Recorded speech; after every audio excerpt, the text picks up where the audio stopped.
Welcome to Patscast.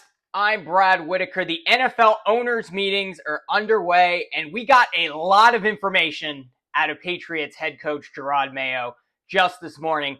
A little too much information, if you ask me. Look, I get it. Mayo is a guy, he's just figuring this out, but he doesn't have to tell us everything, right? But he told us a lot this morning, and it's very refreshing from a fan perspective, from a media perspective, hearing a head coach who is so transparent and willing to share some inside baseball on what's going on with the Patriots this offseason. But Bill Belichick in his, 25 years with the New England Patriots did not reveal as much as Jerod Mayo did this morning, sitting down for breakfast, drinking a cup of orange juice, which he later spilled on himself. But Jerod Mayo really addressed what the Patriots are going to do in the draft, how they're looking at the quarterback position. And it raises a lot of questions, which I'm going to go through in just a moment, about how they're approaching this offseason, what Elliott Wolf is thinking, what Jerod Mayo is thinking, how they think of the top 5 or 6 quarterbacks in this draft.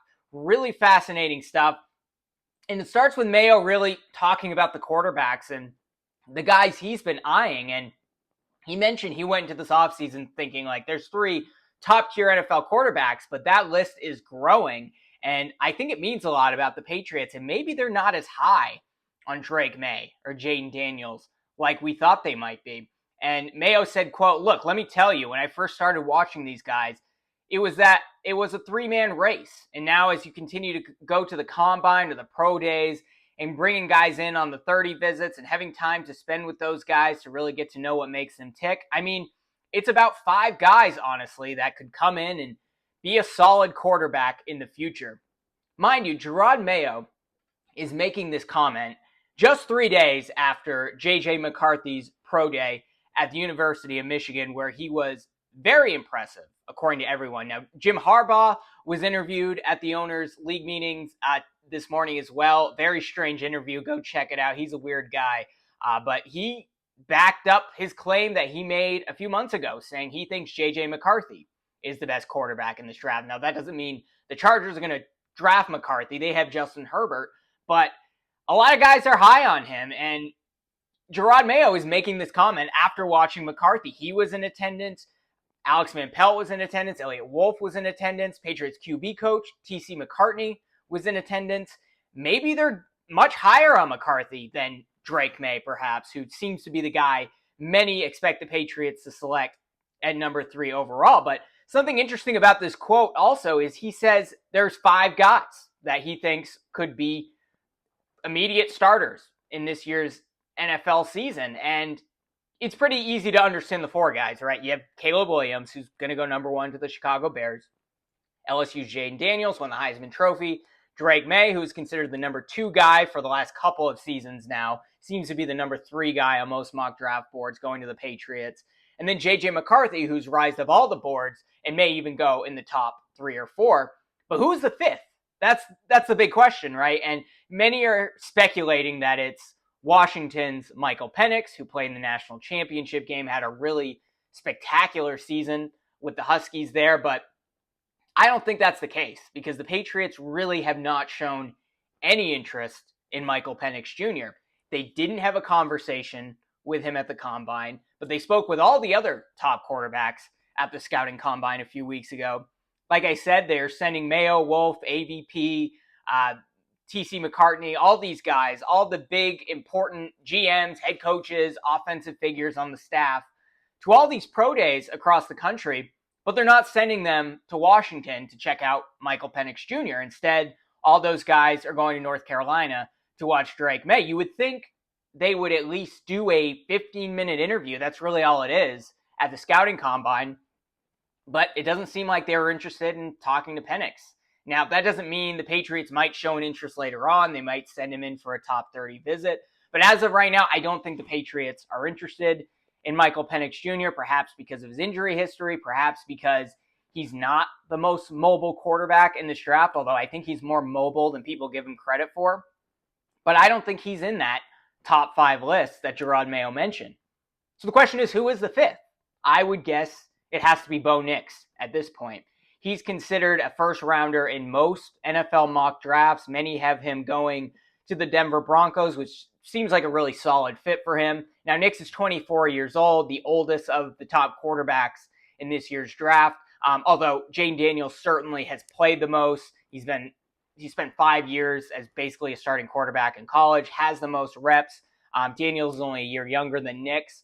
But look, Bo Nix is a solid all-around quarterback, strong arm. He's accurate. He's mobile enough, great at being elusive, throwing the ball with accuracy on the run, similarly to a guy like J.J. McCarthy.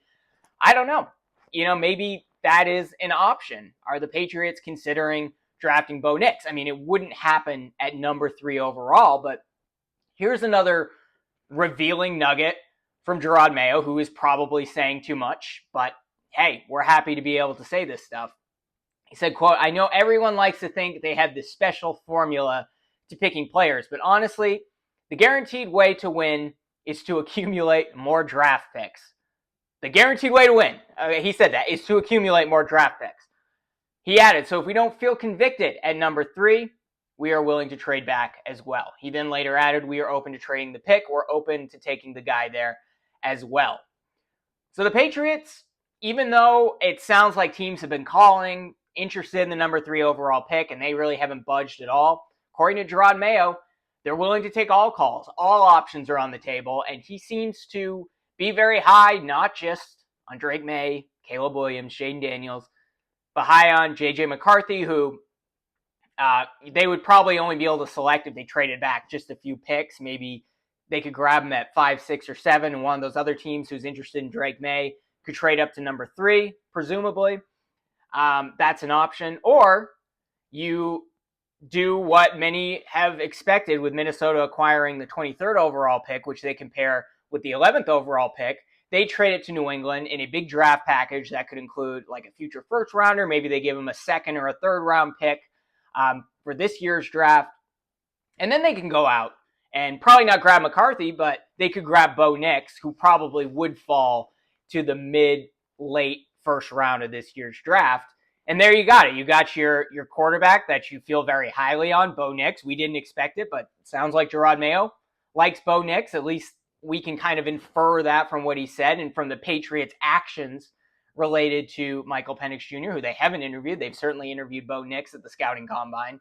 Probably will invite him to a top 30 visit if I had to guess. And then they have all these additional draft picks that they've accumulated to address receiver, address tackle, maybe add more depth to the receiver room, add a tight end. And now you're off and running, even though you didn't get Drake Maye or Jayden Daniels or in all likelihood McCarthy. He said a guaranteed way to win is to accumulate more draft picks. So that's an option right now. If a team is willing to give the Patriots a large draft package, we could see that happen. Now, again, as of right now, most think Drake Maye will fall to the Patriots at number 3. Here's what Jerod Mayo had to say about Drake Maye. He said, quote, "Look, Drake Maye had a fantastic interview at the Combine. He brings a lot of energy. You can tell he has that leadership ability. And also the exciting part about a guy like Drake Maye is the ceiling. Like, there really is no ceiling with a guy like that. But," and here's the but. Now, in saying that, when we're trying to put together this roster, I know a lot of people look at the ceiling, but you also got to see kind of how low is the floor. And I would say a guy like Drake Maye, he has a lot of room to grow. He's a young guy, and honestly, he hasn't played football nearly as much as these other guys. So that's definitely something that we've looked at. He then added, but he is definitely going to develop. Now, what else did Mayo say? I mean, look, take from that what you will, right? We know there were reports a few weeks ago that scouts within the Patriots organization were not very high on Drake Maye. Now, I think that's been walked back a little bit. Certainly, Jerod Mayo had nice things to say about Drake Maye, but when he's talking about accumulating draft picks and saying you really have to be in love with the guy, you have to be convicted in your selection at number 3 overall, he mentioned some of the drawbacks of Drake Maye. He's younger than all these other guys, has a high ceiling that's basically limitless, but also may have a very low floor, and that may be his starting point. And if the Patriots can accumulate draft picks and feel a little more comfortable with drafting a J.J. McCarthy or a Bo Nix, and then accumulating more players in the second, third, and fourth rounds, well, maybe that's the route they ultimately decide to go. Mayo added a lot of different things throughout this interview, again, saying way too much from a comms and PR perspective. I don't know why he's this open. It's hilarious. I find it refreshing as a Patriots fan, but could not be more opposite of Bill Belichick and revealed a lot of different nuggets. Mayo said he's pretty sure the Patriots will have top 30 visits in Foxborough with Drake Maye, Jane Daniels, and J.J. McCarthy. Again, Bill Belichick would never say anything like this. He mentioned the Patriots are 100% open to acquiring a true number one wide receiver on the trade market. So we've all speculated, T. Higgins is on the trade block right now, not happy with the franchise tag out of Cincinnati. Maybe the Patriots go after him, trade one of the draft picks. Maybe they do trade back, and then they have some more ammunition to bring in T. Higgins and still address the key positions that way. We've heard Brandon Ayuk and Deebo Samuel. Those names floated out there. Mayo says they're open to trading for some of those guys. He said the team has begun extension talks with Matthew Judon and Christian Barmore. Again, Bill Belichick never talks about extension talks or guys he wants to bring in or guys he's looking at in the draft or player evaluations. Jerod Mayo mentioned all this stuff at breakfast, drinking a glass of orange juice. Says that Jacoby Brissett is a starting quarterback in this league and will be a strong mentor. Okay, so maybe that means Brissett could be starting.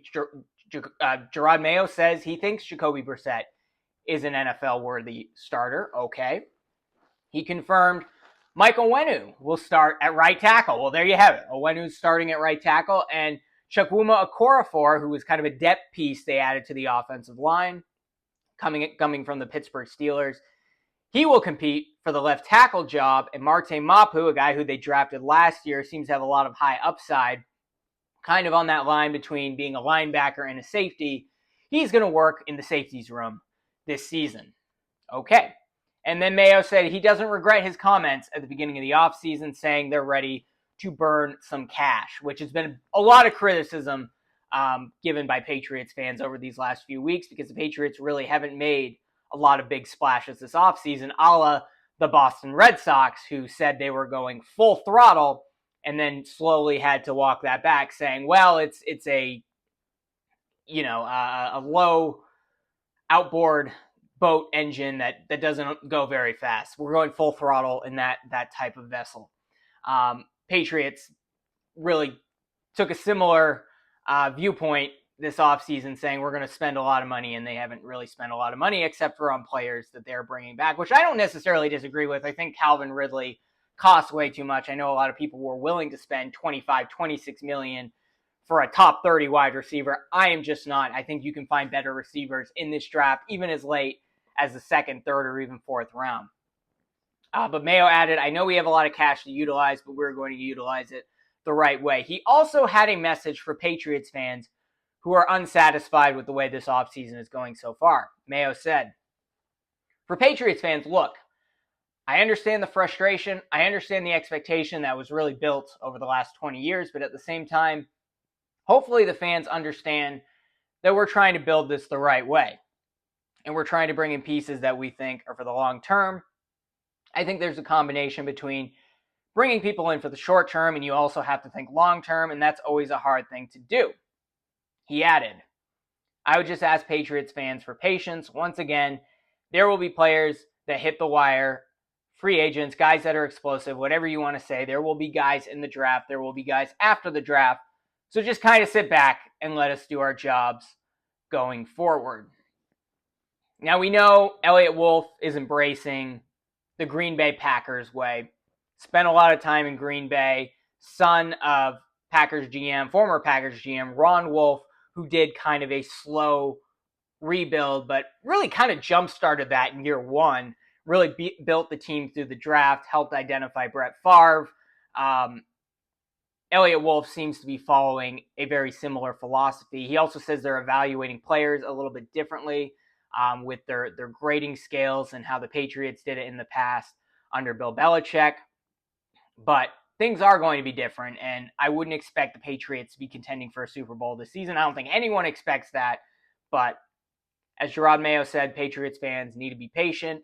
And look, I'm more okay with this offseason than other fans are. Did a podcast on this last week where I said, look, in NFL free agency, there aren't a lot of great players out there, and the great players that you can acquire tend to be like not elite, kind of, good to mediocre. I'd put Calvin Ridley in that category, in all honesty.